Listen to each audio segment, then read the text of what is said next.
listening to the TCB Radio Network. Hello, friends. This is Elvis Presley.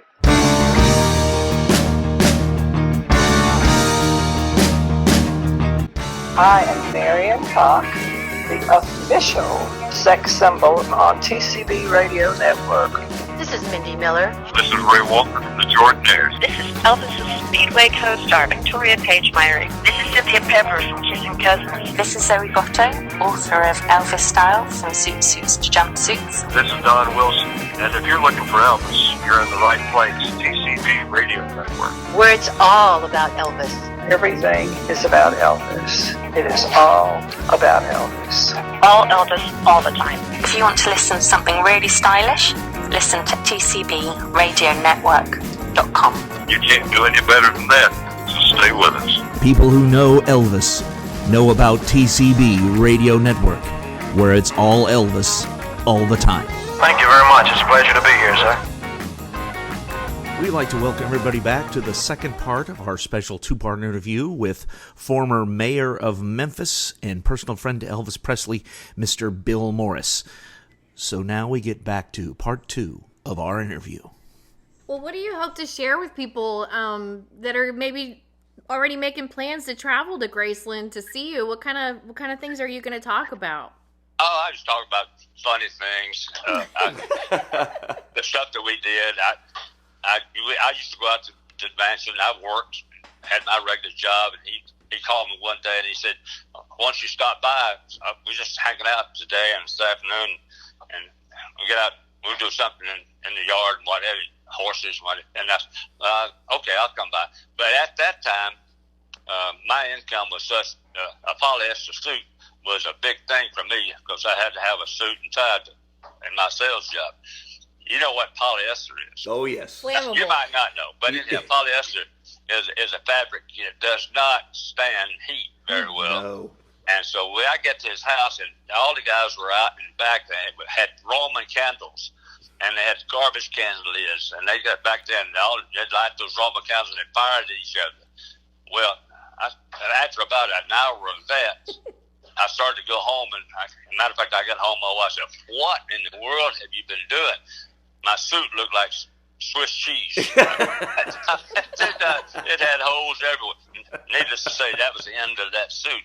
But traveling with him is always a unique deal. He ordered a badge, and we went down to Tupelo on one trip, and we were going to go up to see my grandmother, who was gravely ill. He went with me, short ways, and we went to see my grandma, who knew him when he was a kid, and he remembered her and the family. Wow. And he walked to her hospital-type bed where she was had to be in bed all the time because she's very, very sick. And she said, talk to him. He talked to her, and he called him, country talk. And she called him Elvis, in a bit of soft voice. "Good to see you, Elvis." Well, anyhow, I was with him. That's my grandmother, right? So we left. Later on today, we found out after we left, she asked my mother's sister where she lived. She said, "I enjoyed seeing Elvis, but who was that man with him?" Oh, no. So I said, he got a real charge out of that. We tell stories like that and over again, the things we've done. But it's people want to hear anything they can about his personality, the events he did, the jokes he played, and that type of thing. Well, and he bought. You were one of the lucky people he bought a car for too. You want to tell that story for us? Yeah, and he did. And we were there for Christmas in 1970, and we were all in the house and out of the house, and late at night and what have you. And I had all the kids there, grandkids, my kids. But anyway, George Klein came in and said, "Elvis wants to see you outside." And I said, "What?" He said, "He wants to show you something." So I go outside, and of course he had a big flashlight flashing on everything. We enjoyed flashlights, and so he flashed it on this car, Mercedes 280 SEL, very nice car. He said, "Hey, let me show you something," and he showed me this car, and it was the 280 SEL. He said, "Man, that's neat. How do you like that?" I said, "Well, I wouldn't like that. That's great, man. I know you'll enjoy that." He said, "I'm not the one who's going to enjoy it. You're going to enjoy it because it's your car." And with that, he said, "Look, get in the car. I want to show you how to operate this thing. And here's all these people standing around the yard. And so I get in the car with him, and off we go. He's driving, and we turn on the radio, and guess the song when it was? Elvis Presley singing "I'll Be Home for Christmas." Yeah. Wow! And you believe that deal? What a deal! And we drive from his house, Graceland, to the airport. Up on the second ramp, there's a tobacco store and a novelty store in that. And we go there and he wanted to buy some Villager Keel, Keil cigars, little yellow tip cigars. It's sort of a thing you chew on the tip, smoke a little, chew on the tip. I guess it's sort of a satisfaction thing, just having a smoke, I guess. Mm-hmm. So anyhow, we went there, but he gave me the car, and my wife drove it. They had graduated from high school together, and they were buds and good friends. And she loved Elvis Presley, and he loved her. In terms, it's just always, if she's around, they're around. They kibitz with each other. We visited in Las Vegas and different places, but she drove that car until I was involved in running another campaign, and my group says, you need to change cars, that type of thing. And I said, well, okay. She wanted another one. She'd driven it a lot. Sold it for $11,000 to a dealer to get another car. The car later sold anywhere between $300,000 and $500,000 next three sales in Reno, Nevada. And, it never bothered me that I didn't get that, but I never would have sold anything he gave me for profit to have money. A lot of people have. Everything he ever gave me but the car, I still have. Yeah. And he's going to remain in the family. All the signatures, the photographs, the program he signed, the yearbook he signed with my wife, and while they were in high school, graduating high school, all of those kinds of things, jewelry, TCB, TLCs, Matthew Tissot, Elvis Presley, bezels, watches, those kind of things. They are not for value for me. They are, their presence and having them has the greatest value.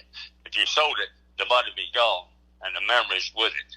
Right. And so my son is going to inherit all of this. He's already found great places to have it in perpetuity, because he was one of the greatest fans in my family, and I just want to keep it around for me to remember and my kids to remember. And I said in my book that is written, I said, living a rich life without riches included having an association with one of the greatest people I've ever known, greatest performers, and I'm one of them, man, Elvis Presley. And with that, I can tell a story, and I can share the wonderful relationship we had, and never be afraid that I'm going to say the wrong thing. That would be, and I never would say anything to be embarrassing him, and I know that he wouldn't me. Though we probably both could have shared the stories a little bit further, but he is always a gentleman. Always, at times I was around him. That's good to hear. Yeah, that's kind of been a common thread with most of the people we've interviewed. They all want to express, that he was a good man. Beyond the superstar performer, he was just a generous, kind, wonderful man. So it's good to hear you reaffirm that. Well, he gave a lot of things to a lot of people, and most guys he gave things to were not of any means, particularly. So if you gave somebody a Cadillac and they were working for modest income, after a while it gets to be a serious burden to have something of great value that somebody wants, and you can get the money and use it and have a better life. And he never thought badly about that. He didn't give it to them to be honored by him, but so they could have something they couldn't afford unless he gave it to them. Right. And that's a pretty sensitive thing. A lot of people don't stop to think about that. He wanted to share his success to people who had little of their own other than being a part of his life. And the profession in Hollywood and Colonel Parker, people like that, you have a totally different dimension with Parker. It was money, money, money, money, money. And Elvis thought that as well. We were sitting at the house one afternoon, and he says, let's go to Palm Springs. I said, why? He said, well, we got dune buggies. We'll go down to the police department. We're going to do this, that, and the other. He didn't tell us until we got to Palm Springs. I had to call my wife and say, I won't be home for dinner. And so we go to Palm Springs, and we go over to the spa. And Parker was getting a 25-year presentation with RCA and had room of maybe 20 people around the table at that point with the William Morris Agency, the Blast Vocals, and of course his movie producer all these many years. So we go in unannounced. I didn't know we were going there, about 6 of us. So we go in, and of course when he walked in, everybody jumped up and moved all around and moved chairs around, and Elvis and I sat next to the Blast Vocals with William Morris Agency. So they began to proceed. After a while, I got to tell about Elvis and the successes and RCA successes and great 25 years, da-da-da. And so Elvis all of a sudden stood and he said, let me tell you one thing about Parker. He doesn't understand or appreciate but one thing, and that's money. And with that, with this one simple move, he threw his shirt open and money fell out. But just money went everywhere. Dollar bills, $100 bills everywhere. Just went all over the table. And of course, that Parker just he screamed, "Oh, Elvis, you shouldn't do that." He said, "But anyhow, the crowd loved it. I did too." Wow. Because he made a show of making an issue that the plaque was not as satisfying to him as the money he just threw on the table. That, I think, pretty well says so much. Here's a guy that, without question, Parker had an awful lot, everything to do with making sure that Elvis had the places to be, the venues to do the things he did. But the one thing they didn't do, he didn't allow him to extend his basic talent to be a great actor. I think he could have been. And I think all he was interested in was not what was artful and what could have been successful for Elvis to become more than being able to do some of these chick flicks that he did. And Elvis wanted to act. He wanted some serious acting, but it was $1 million a movie and kicking them out in 6 weeks or 8 weeks and going on down the road. And but Elvis was never satisfied with that. And we talked about that a lot. Yeah, and Bill, I don't mean to interrupt you, but I agree with you because there are a handful of his movies where he actually plays a character, not so much Elvis as a race car driver or Elvis as, but he actually plays a character, and you can see the promise that was there. It's like, oh my gosh, they should just take this guy's shackles off and give him some good projects and let him. Right. Well, the first movie he did, Love Me Tender, that was a perfect example of that. And he was working with some people that had talent. He could have learned from them. He could have expanded on that. But he just the money was the bridge that Parker couldn't divide. I was always felt badly for Elvis. Now I think when he went back on tour, as I'm told and what he said, he was sick of Hollywood because he couldn't get the venue and the opportunities that he really wanted. And he could make a lot of money on the road. He never played to an empty seat as far as I know. And he wanted to hear his music again. And his music became trivia in the music world, written stuff to fit some skit that did not give him the recognition he should have had to go on and gain. He was recognized recently, last year, for the first time ever. The Hall of Fame was generated in Mississippi. And a lot of the Mississippi people like Morgan Freeman and so many great talented people, writers, movie actors, Oprah Winfrey and on. 18 people were recognized and put in the first Hall of Fame. And I was asked by the family to go to Marina, Mississippi to be there for the big occasion, for the presentation being made, and I accepted it on behalf of Elvis, which was a great honor for me. To which I was able to say to all the people there and all the other honorees, Elvis Presley has no home anymore. He had a birthplace, but his home is in the audiences all over the world where he shared this God-given talent. He would rather be in Tupelo, Mississippi, or Memphis, Tennessee, and be with his family and friends, except the fact his talent, his opportunity was so incredible. He created his own home and the homes of the world. I think Elvis's career in life, more so than just about any other, at least celebrity I can think of, is filled with so many what ifs as far as legitimate things that really could have happened, not just pie in the sky kind of, oh, what if I had done this, but I mean legitimate opportunities that he should have had, and if he had them, would he maybe still be here, or would he have gone in a different direction? Right. It's just think about this. He's been dead as long as he lived. Mm-hmm. Yeah, 42 years, and today his audience, many of them, but a large percentage, are people who were yet to be born when he died. exactly. And so his music and his life, his movies or whatever, his charisma, his personality, all has never, ever changed. And people love him, and you can go anywhere.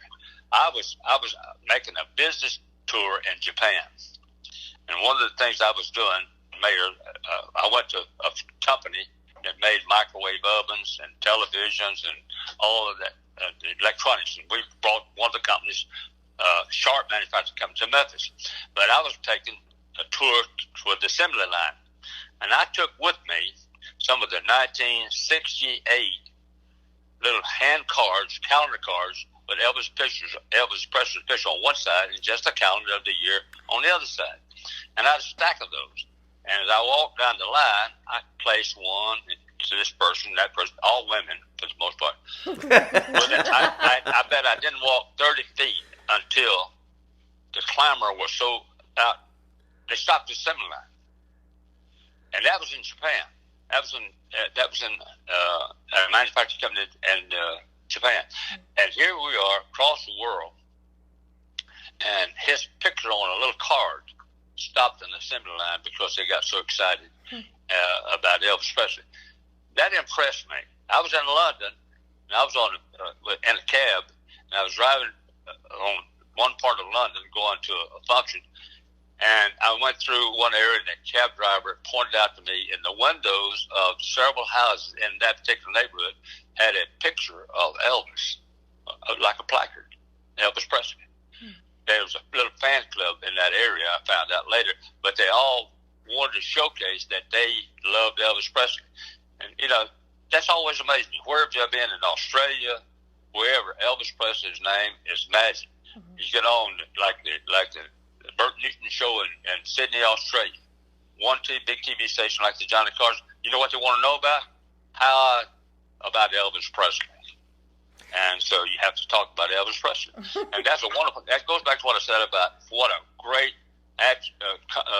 commodity, if you will, for lack of a better word. He has been great to the city as a product, as a human being. It's helped Memphis to identify itself with the rest of the world.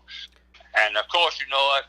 When I was mayor, the one thing that I wanted to point out that he was more than a guy who sang songs or acted in movies. He was a benevolent human being. He cared. He was sensitive. And so I named the trauma center, that public hospital, the Elvis Presley Trauma Center. Mm-hmm. And we have fans that come there every year because we want them to see and know this is where he died. Yeah. But the thing about it is, people every day die in the hospital. They go to that trauma center. And so people need to know he cared enough. And we want to know, I want people to know, I cared enough, this city cared enough to remember him for what he was. Elvis Presley Boulevard, Elvis Presley Trauma Center, you can name all these things.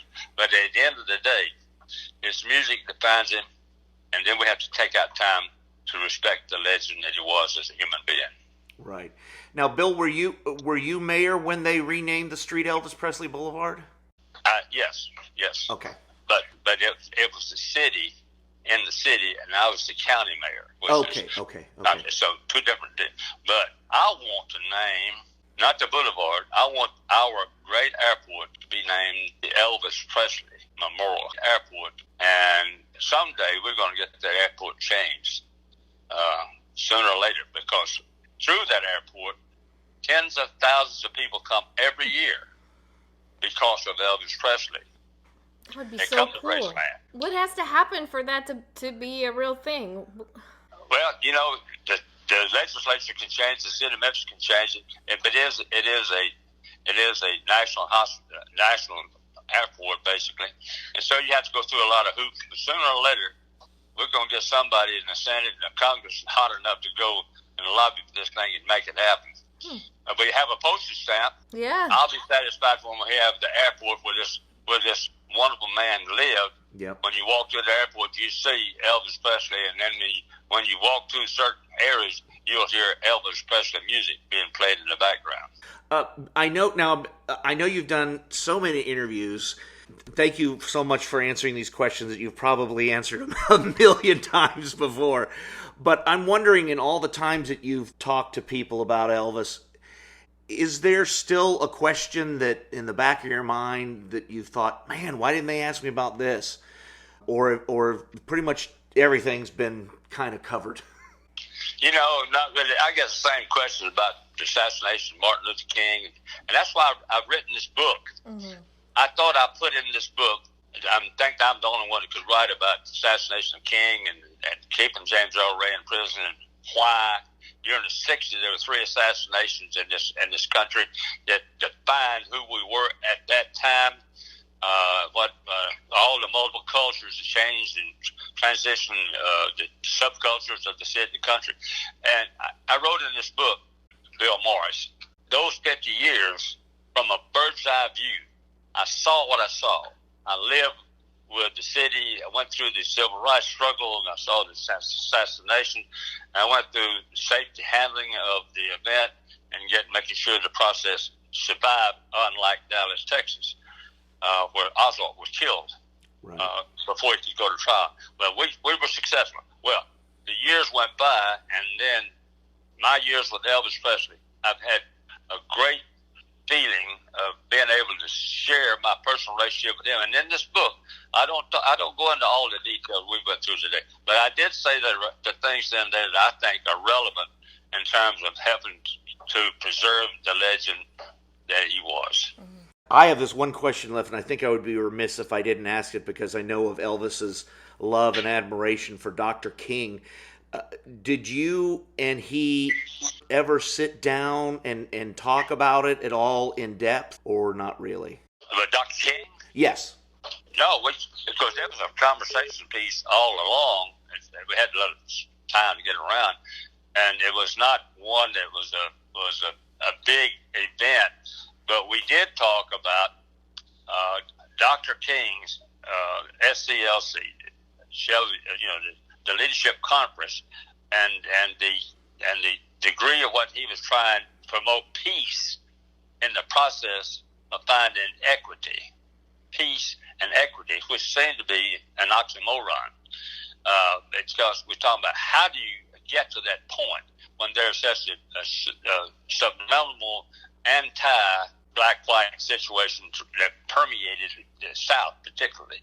And then it was not enough just simply say it is illegal to do this, it's legal to do that.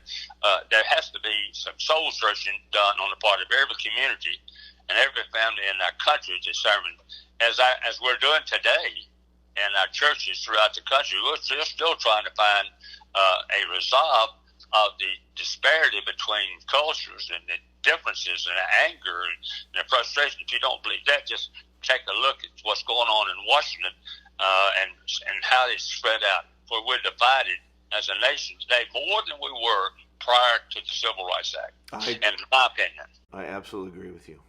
We've driven a wedge between people of one thought process against the other. And I have to tell you, as a person who enjoyed politics, and I was last evening, I was with one of the senators two nights ago, and I've known for years and years and years. He was a great ally of this community, Senator Lamar Alexander. He has been of one mindset since I've known him as governor and now senator for all these many years. We don't have that much stability. It's not extreme. You don't seem to have favor with your own party. Yeah. Whether it's conservative or even a liberal. You can see the divisions going on within the party now. Well, that's why Elvis Presley and Danny Thomas both decided a long time ago, follow your trade, support those ideals that you think is right for America, and then you go on down the road. Don't get into the small talk and the antagonism that divides people over issues, most of which people do not understand what they're arguing about. Well, so with this book, I feel like your legacy is going to go on, and I'm so happy that you took time to write the book, and that it's out there for the world to read at this point. Are you doing book signings and things like that? I know the book came out a couple of months ago, but you must be really busy. I am. I'm doing book signings. As a matter of fact, mainly around the community. I was invited to Tampa, Florida, and I'm just at my age. I don't want to do that at this point. I'm staying kind of close to home. I'm really interested in getting the history of this city and county better understood by the generation that has moved into the city, mainly most of which, half of whom did not live or was in the city when Martin Luther King was killed. I was the mayor. I'm sheriff at that point. I want to tell my story. I want them to understand the causes that was taking place at that time and why people were marching in the streets. I don't go out to make a big political point, but I do want to draw their attention to the fact these things happen. And I'm putting some of these books in the libraries. I want the book to be available at whatever, and I put them in there for free because it's important to me that my grandchildren. I started out. My grandchildren had no idea that their grandfather was a sheriff, and these things happen. They're my great-grandchildren, my grandchildren, and we constantly have to tell them the story. Well, most people won't tell their kids the story. They're living for what the millennials are thinking about today. It's today. We're going to live for today. We're not dealing with what yesterday was. No, we want to deal with how we're going to handle our life today, and all we want is I want to scratch the itch that's good for me. Yeah, and I think that's a tragedy. I'm not a minister, but I would take the streets any day to preach to the validity of a compromised community of America. Give and take. That's why the Constitution was created the way it is, with the legislative, executive branches of government. The president and his executive branch ought to find a way to bring both sides and all sides of the issue to a table and come out with one resolve, because we have too many cultures, too many people of different parts of the world that have different thought processes, and we need to we've got a great government. Yeah, it should be great constitution, but it's not going to live by itself when we're going to spend so much time yielding to the profit takers, the lobbyists who are promoting materialism. Well, and getting back to the people who are just moving to your city, and you want them to know your city, and while you were talking, I was trying to remember the name of the speaker who had said this phrase, and I'm because I would like to attribute him, but I can't remember who it was that said. But I remember hearing a speaker at one time that said you have to know where you came from to know and understand where you're going. Hey, that has been a part of the preamble for all of us who care. Yeah. You have to look back to know where you're going. Right. And to have any validity of vision or another horizon, you have to know what it is you're changing and what needs to be changed and what attributes you're going to have to be able to see with those changes. Absolutely. As it's going to enhance mankind and the governances of our communities throughout America. Well, do you want to talk about the sad day, the last time you saw Elvis alive? That's a really touching story. It was Elvis, during the last few months before he died, he looked to me like he was searching. The things began to unravel, It began to unravel when he and Priscilla got a divorce. And he became a different object. I don't know whether it was just the fact that he loved her so much, or whether he just didn't know what to do with himself. He's a 40-year-old now. He had a daughter, and he's no longer a family unit the way it should have been. And then he had all the issues of dealing with his manager, but Parker, what he's going to do and where he's going to go. So he began to kind of unravel. And we would go to the movies late at night, and we'd see movies and talk, and we'd go out to eat at home, and we'd go to some of the restaurants, get a bite to eat. But the truth about it is, I would go out to his house, and we work out and with karate and so forth a little bit. But then, when it's all said and done, it was not satisfying for him, even when Priscilla was there. But the last few weeks, I didn't see him for some period of time. But my wife and I he called and said, let's go to the movie. I'm going to be out. Can y'all come to the movie? And we did. We went, and we were late. But what we did see, we saw a person that has changed so dramatically in the 3 months since we saw him last. And his lifestyle had changed, and it wasn't as comfortable being around the guys as it was previously. And so it was no longer fun because you saw more reservations about things that were going on at that point. But then he saw us come in. The movie was going. He walked to the back as we came in, and we hugged. All three of us, and we talked. And my wife was real short. He's tall, and she put her arm around him, and she began to admonish him for letting himself get so big and look unhealthy and so forth. And he said, "I'm trying," and that type of thing. And all of us had tears in our eyes because we sensed there was a finality to what we were doing. It's not going to be any more of the good days where we could just get out and shoot fireworks and Roman candles and do those kind of things, and go to Las Vegas and have the fun there, seeing the shows, enjoy his success of the evening. All the people are seeking to try to get in the city. We saw an end coming to that, and then it was a very short period of time when I received a phone call from what we call the house, Graceland. They said, Elvis is going to the hospital. They think he's dead. And the trauma that generated in me, all the emotions I had, all the love and appreciation I had for Elvis Presley, all swelled up, and I was almost in transit going out there. It was almost like there was no noise. It's just a sense of loss. Driving my car along and going to Graceland and to be with the family and be out there for the next 3 days, 2 or 3 days. We went through that process. It was a really hard thing to have. Wink Martindale, and I shared this on many occasions. Wink was crazy. Wink and Sat, they were crazy about Elvis, and we spent a lot of time. They did a lot of time there professionally in Hollywood, but it was almost like a dream. And driving down Bellevue, now Elvis Boulevard, from the Graceland behind the hearse carrying his body to the cemetery that particular day, is almost unimaginable that many people would gather in that short period of time, by the tens of thousands, weeping, waving signs, showing their love for Elvis, going down. And I just couldn't believe it had happened that quickly. Then I realized more than ever before, Elvis Presley was a legend that was going to be there forever. He was big. He was always going to be big. Death was not going to separate him from what he was. No truer words have been spoken. We're still here talking about him to this day. And I think Graceland is investing in the future too. Millions and millions of dollars in a new complex. So they're betting the kids and the grandkids are going to come out and celebrate Elvis. And so are we. Yeah. Yeah.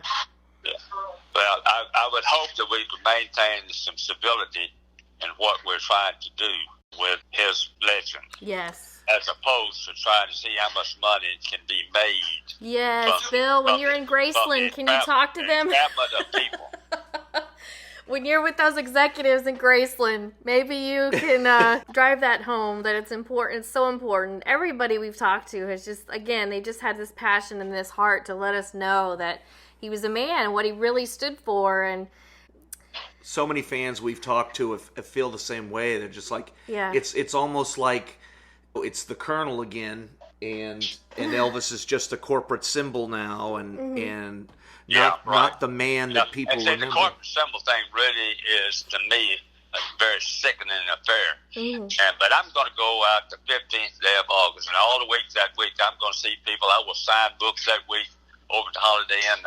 Sign books at, I guess, through my speech at the big auditorium.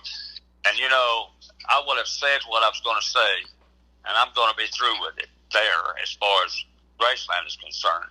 I will sell whatever books I can sell, and whatever comes from that book, which might be many things, but I will always fight to resolve the issue of Elvis Presley, who he was. I will fight corporate changes that facilitate a change of his image and who he was.